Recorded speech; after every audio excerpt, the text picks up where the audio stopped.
Hi, welcome to another video on my channel.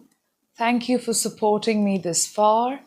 This is Rini Rose. I'm a language trainer and also an author. Before I begin today's topic, let me tell you, you need to check the channel description to know more about a channel, and please avoid asking repeated questions and do not comment unnecessarily, specifically inquiring on sessions or inquiring on other things which are not connected to the topic. You can always email me, and as you know, I am accessible and approachable as well. So today's topic, fear and discipline. I thought of interpolating these two topics.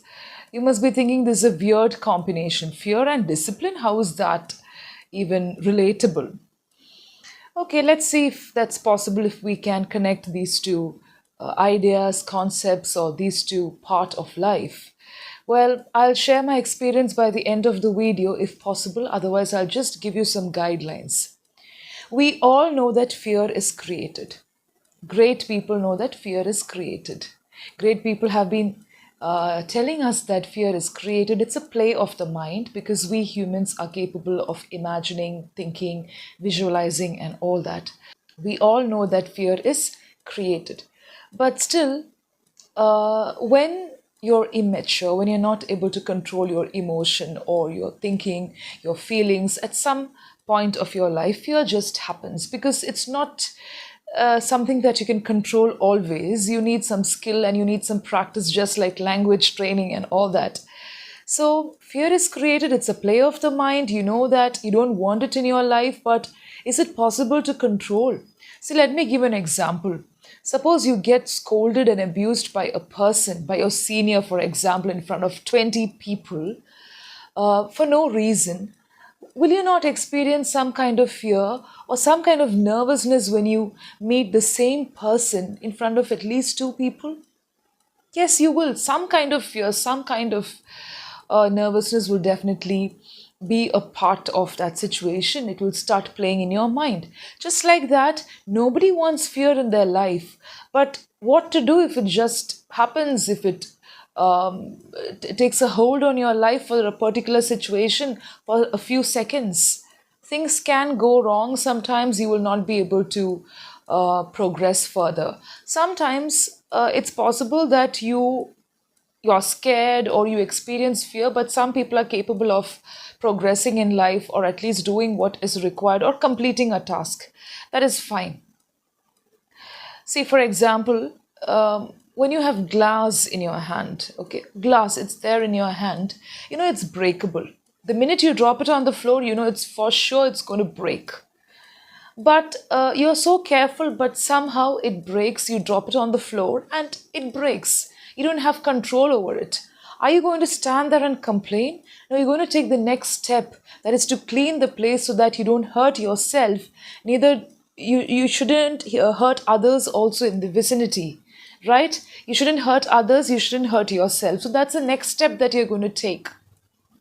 So, you know that the glass is breakable. You know that something is going to happen for sure if you're not careful.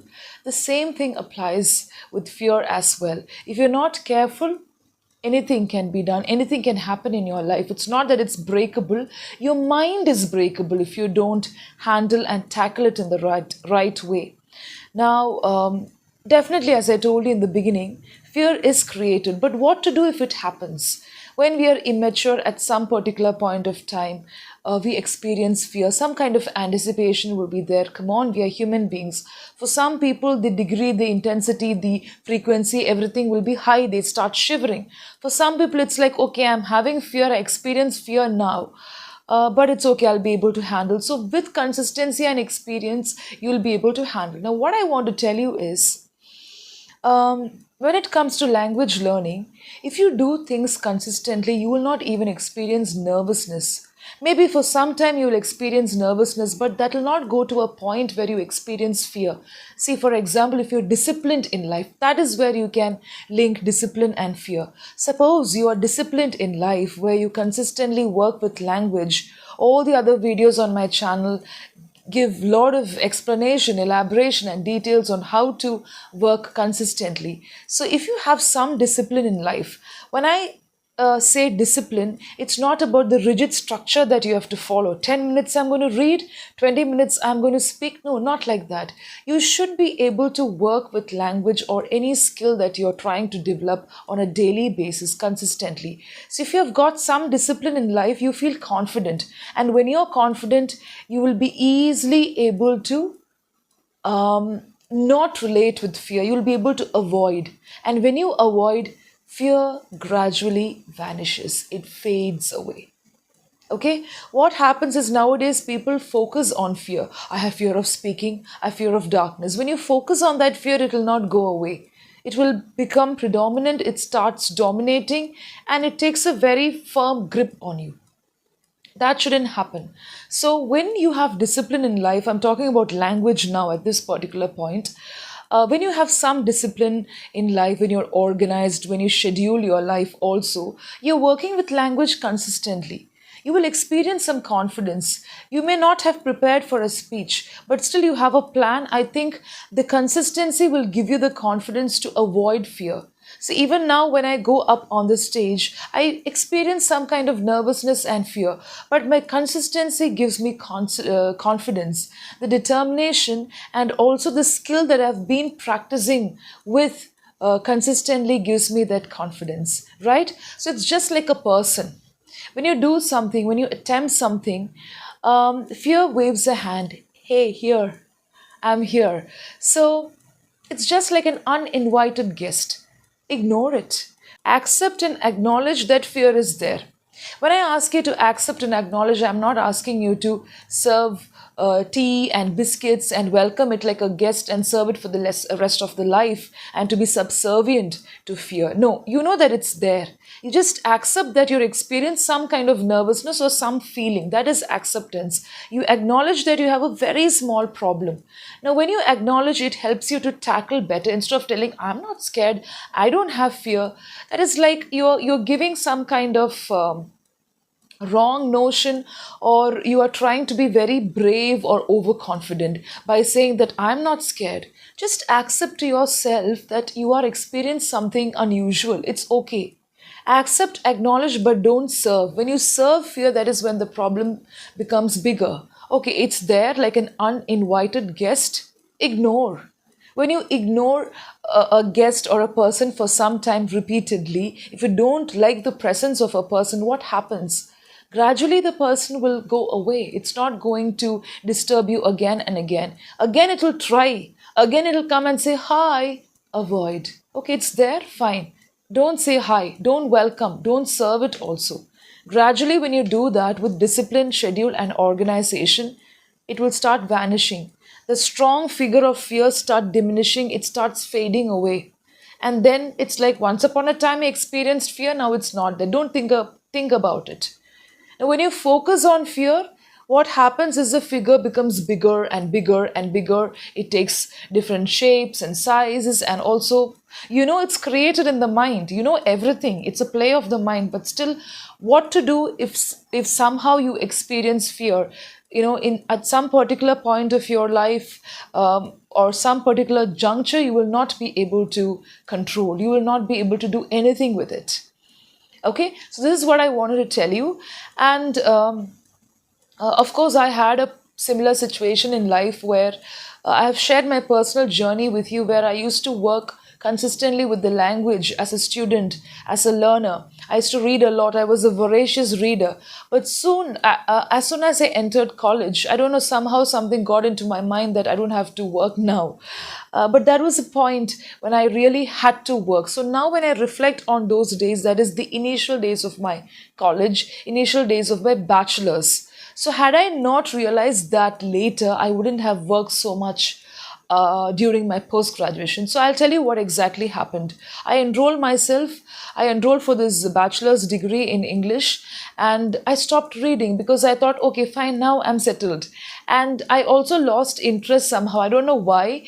One more reason is there. I didn't have the good environment where I could speak in English with people, because there was a trend in those days, especially in Kerala. I did my bachelor's alone in Kerala. In that particular college, people never encouraged you to speak in English. The minute you start conversing in English, they'll be like, why do you want to speak in English? Speak in our native tongue, Malayalam. So there were not many people who encouraged listening or speaking in English. So slowly I had the feeling, oh, I will become lonely. I'm not going to be accepted.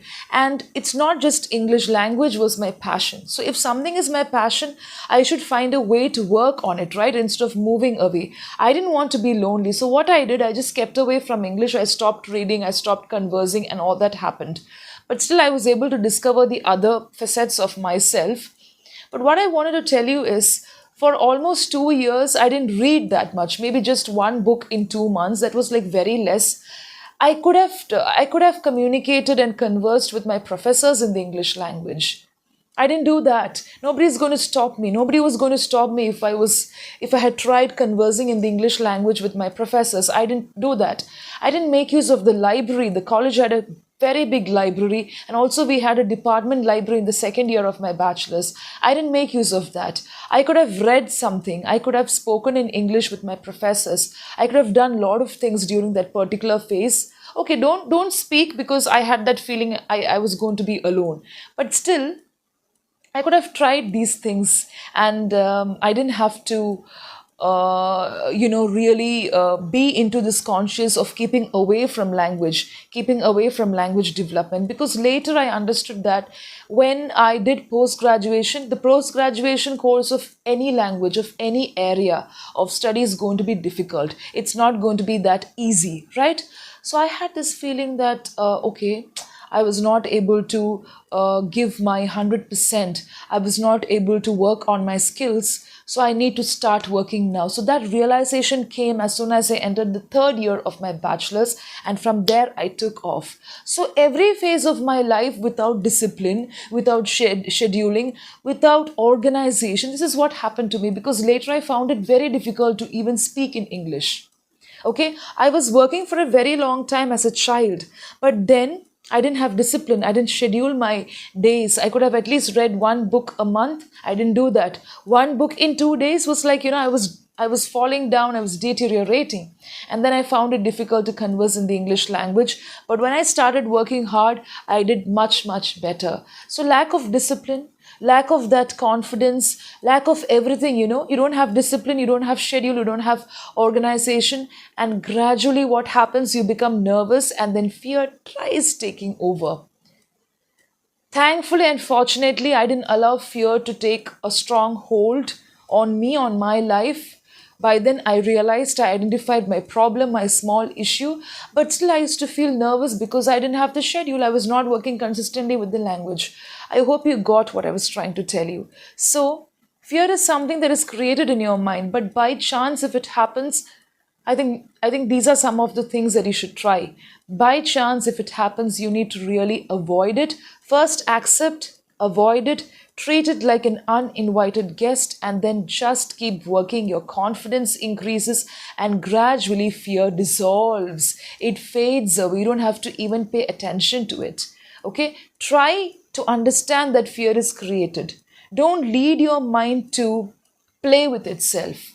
That you will gradually earn with hard work and consistency. Where you know that fear is created, you will not have all the ingredients so that your mind creates fear. So with this kind of practice, gradually you will be able to avoid fear and say, it is created in my mind. You should reach that point where you realize it is created in your mind. In order to reach that point, you have to try all these things.